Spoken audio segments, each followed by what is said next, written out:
It was just this compulsion. Suddenness descending like a summer rain shower or the urge to sneeze. At least it felt that way, but I realize I can't pinpoint an exact moment I was grabbed by this realization. Maybe I was in the shower, or eating breakfast, or taking the dog for a walk. All likely places, but perhaps it was just the feeling of suddenness that comes about when all of the small things begin to pile up. A gentle snowfall that has suddenly made its way up to my knees while I was distracted by something or other. In my mind, subtlety is the building blocks of suddenness. The more blocks placed on top of each other, the greater likelihood the structure will fall, and the more commotion it will make when it does. All of this to say, though nothing seemed particularly wrong on the surface, I felt my life was spiraling out of control.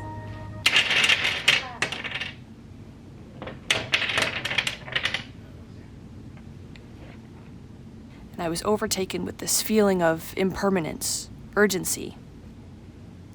I had been living my life in fear for too long. Fear with its shadowy foot pressed down against my neck even when I stand upright. And the thought that presented itself after was more comforting than it might appear.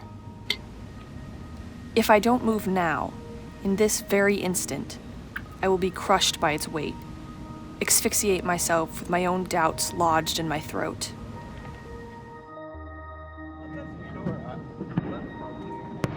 So, what is there to do with all of this newfound energy and enlightenment?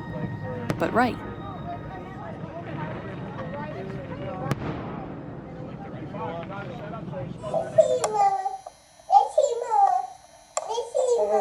I'm Katie. Hold on to your hands tight.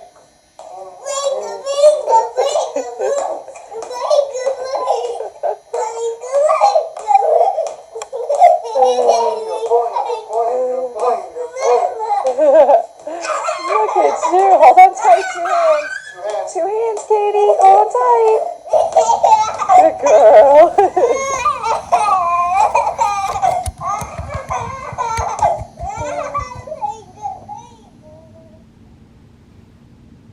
These walls used to be different.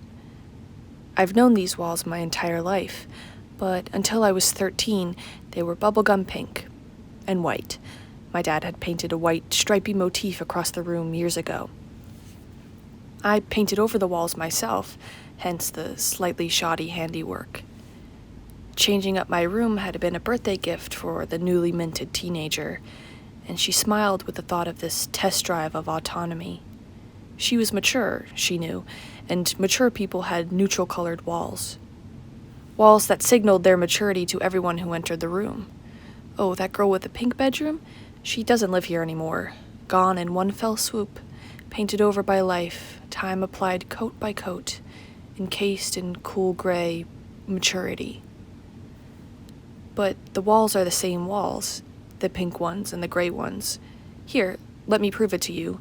You can see the remnants of the pink paint poke out from the small spots that were covered up by the painter's tape. The indent from the stripes still lives underneath, too. If you run your hand along the walls, you can feel the spots where the pattern used to be. I trace my finger across the contours from my bed at the end of the day, and when I close my eyes, the walls cease to be gray. They can be any color I want, really, but I choose to remember them as they were, wholeheartedly pink.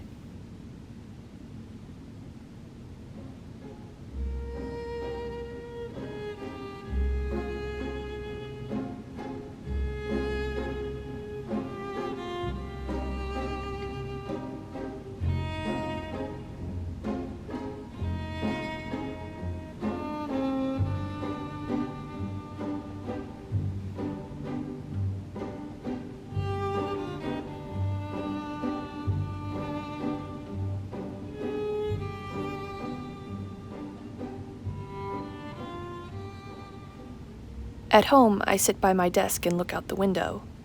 Past the trees in my front yard, I can see the cars drive by my street, some turning one way, others another. My house is on a corner. Diverging roads are splayed out like axons protruding out from a nucleus. I suppose that means all of the cars on the road are like little electronic impulses I can trace with my eyes as I stare out the window. Little contained thoughts I can see.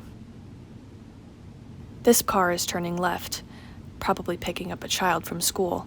It's 2:32. Is the car, or the person in the car, I guess, I don't have an anatomic analog for that, thinking about the laundry they left in the dryer, or how they have to call the ophthalmologist for a checkup before the 24th, because that's when their supply of contacts runs out, or how they went to the bakery yesterday and accidentally ordered a cinnamon bun instead of a cinnamon bun, though they were fairly certain it was too loud in the shop for anyone to discern the difference between the two words. There it is again. That feeling, some kind of voyeuristic emptiness I feel towards all those little people in all those little cars down below. Alas, all I can do is project my own feelings onto them from behind this window. I'll never know what message that gray SUV is sending to the next neuron, despite how much I want to crawl up into the back seat. At least so I can be with the other little thoughts and not just sitting up here with no company but my own. Or you're not coming up with ideas, then work on something else that's part of the process, and then that will come to you when it's ready. And again, I think the perfect thing to do is that when ideas are flowing and you're putting words together and you're saying, yeah, I'm really, really vibing what I'm writing now, write until that feeling goes away. Mm-hmm. And then when that feeling goes away, now it's time to go out and go to the park, or it's time to go and see other people, or observe something, or get some other stimulus. Sometimes it feels as though I have exhausted my ability to communicate. I have more to say, I swear, but what comes out is the same old drivel about how I'm unsure, lonely, anxious, or melancholy. There's more to it. I mean it. My brain is occupied most of the time with sticky thoughts, honey smeared into all the empty crevices of my consciousness. But sometimes it drips down into my throat and clogs it up. What you see is a gurgling mess of a girl. The sweetness of knowledge on my tongue dissipates into dust before it hits the air. Or maybe there isn't more to it, and this is just me trying to convince myself that I do have more to say. Interesting things, worthy things about life, humanity, the universe. But the universe has not been my friend as of late. We're going through a rough patch in our relationship, you see. Usually it tells me what it wants of me, with the promise of something better as a reward, sprinkling the luster of success in the back of my mind.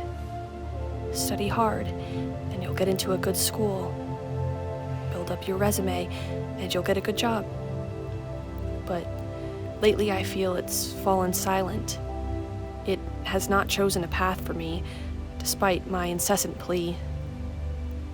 Thus, I fear I have become communicatively impotent, directionless. I remember reading that Plato claims the first step to knowing is knowing that you don't know, which I feel has a certain merit to it. It's like standing still instead of traveling in the wrong direction. Though, I fear I'm now too afraid to take a step in any direction, lest it be the wrong one. But the soul is infinite in its wisdom, so he says.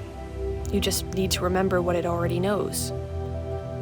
The universe has given me no inclination as to the veracity of this idea, though I desperately wish it to be true. The knowledge is simply within me. Maybe that will free me from my endless searching. My searching for a cure for searching.